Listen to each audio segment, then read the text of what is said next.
Take responsibility for the missed opportunity or the misrepresentation.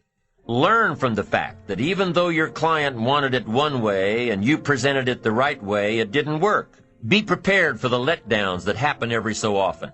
Know that this lost opportunity just sets you up better for the next one. Realize that you can make the necessary alterations next time. Make the changes that will make the difference. Study your mistakes and learn from them. Don't dwell on the mistakes. Acknowledge them. Learn from them. Encourage yourself that you're smarter than your bank account leads you to believe. Don't miss the opportunity to learn. Take a good key phrase home. Use it in your training. Don't be lazy in learning. Don't be casual in learning. Develop a whole new intensity that you're not going to miss the information. You're not going to miss the stories. You're not going to miss the details. Get smart. Here's a couple of parts to it. Number one, your own personal experience, right? If you've had a bad week, just sit down and ponder that for a while. Study it. See if you can't pick up some ideas from a poor week and then make a better week, okay? Learn from your own experiences. One way to learn to do it right is do it wrong. I mean, that's one way to learn to do it right. Do it wrong. Now, the key is don't let it take too long. If you've done it wrong for a year, we suggest that's long enough. You don't need another year just to prove a point. No, 1 year's enough. Learn from your own experience, right? If you want to live extraordinary, you must do extraordinary. If you want an extraordinary income, you must do extraordinary things. If you want an extraordinary fortune, you must go with the demands of what it takes to have that fortune.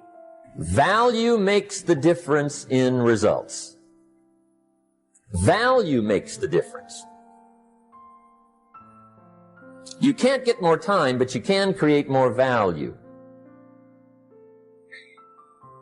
Now, here's the first lesson of economics. Everybody should learn it from the time they're old enough to understand what a dollar means, how to earn one, how to get one, how to keep one, what to do with it. First lesson of economics. We primarily get paid for value. Bringing value to the marketplace, that's how you get paid.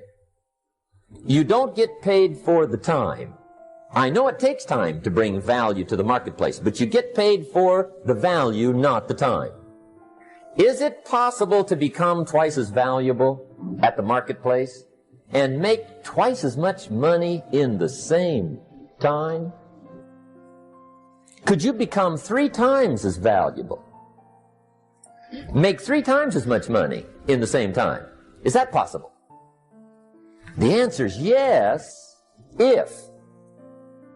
And it's always if, right? Life is known as the big if. Harry Truman once said, life is iffy. How true. It's possible to do much better at the marketplace if you go to work primarily on yourself. Learning to work primarily on yourself. People have asked me for the last 24 years, how do you develop an above average income? And the answer is, become an above average person. Develop an above average handshake. Some people want to be successful, they don't even work on their handshake. As easy as that would be to start on. They let it slide, they don't understand. Develop an above average smile.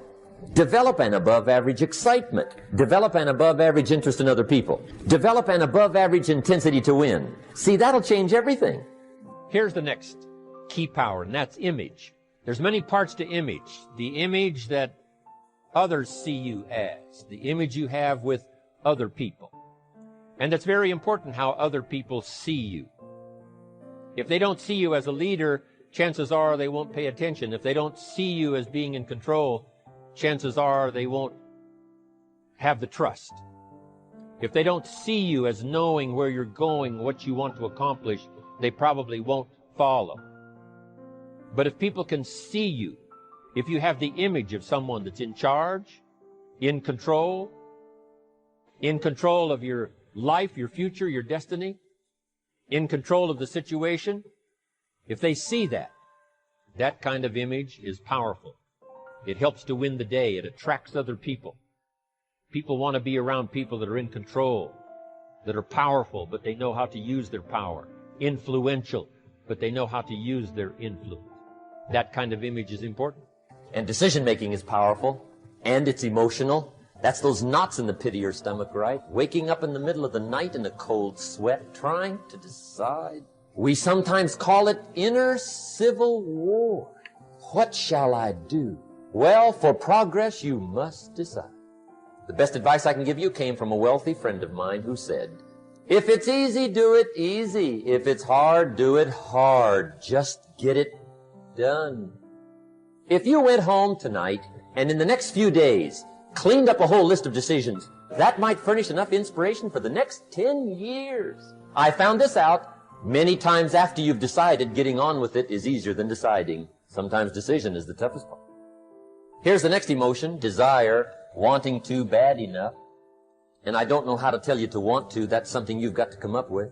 There's two things I know about desire. Number one, it comes from inside, not outside. You don't send off for it. Number two, I know desire can be triggered by something. Who knows what it might be? Sometimes desire waits and sleeps for something to happen. Maybe it's a book. Maybe it's a song. Maybe it's a sermon. Maybe it's a lecture, a seminar. Maybe it's the conversation of a friend, a happening, an event. Who knows?